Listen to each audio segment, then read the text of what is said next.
This podcast is sponsored by Feedback Frontier. Elevate your book's credibility with $50 editorial reviews and boost your traffic. Choose audio reviews for an added touch. Visit feedbackfrontier.com today. Educational influence: how book review sites impact curriculum. Explore how book reviews shape curriculum inclusion and why authors need them to see their work in educational settings. How book reviews impact curriculum choices. Hey there, welcome back. Today we're diving into something pretty interesting, especially if you're an author who dreams of seeing your work on a classroom desk. Yup, we're talking about how book reviews influence which books end up in educational curriculums. It's a bit like playing matchmaker between your book and educational policy. It's got its quirks, demands, and a little bit of drama. So let's jump right into it. It's probably no surprise that educators and school boards lean heavily on book reviews when deciding which text to include in their curriculum. But the nitty-gritty of how all this works, now that's where things get juicy.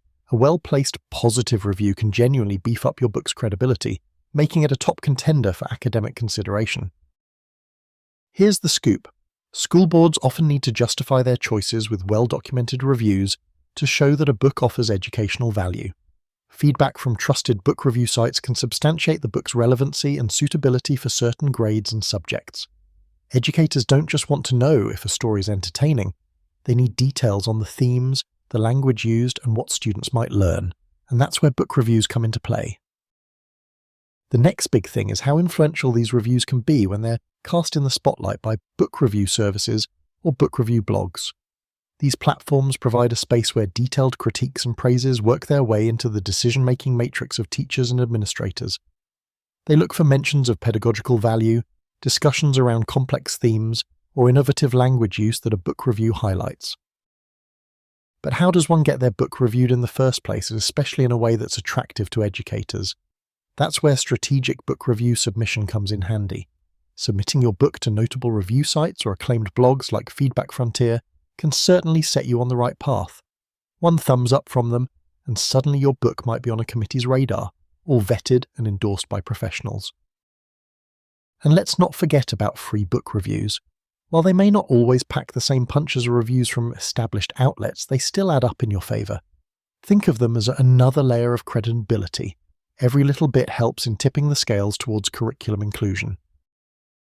Now, I hear some of you asking, does a lack of reviews mean doom for your book's dreams of educational glory? Not necessarily, but it means you might need to hustle a bit harder in other areas, like direct pitches to school districts, authoring focus groups, or amazing word-of-mouth campaigns. Ultimately, if your aim is to have your book featured in educational settings, getting it reviewed is not just a suggestion, it's pretty much a prerequisite. And guess what? You don't have to tackle this journey alone. Services like Feedback Frontier do a lot of the legwork and help you get your book reviewed today. They simplify the process, boost your book's profile, and make it more compelling for those making curriculum decisions. So whether you're just starting or you've already got a book or two under your belt, remember, reviews aren't just vanity metrics. They are a powerful tool to shape perceptions and open future educational doors. And who knows, maybe the next big classic taught in schools could be sitting in your hands right now.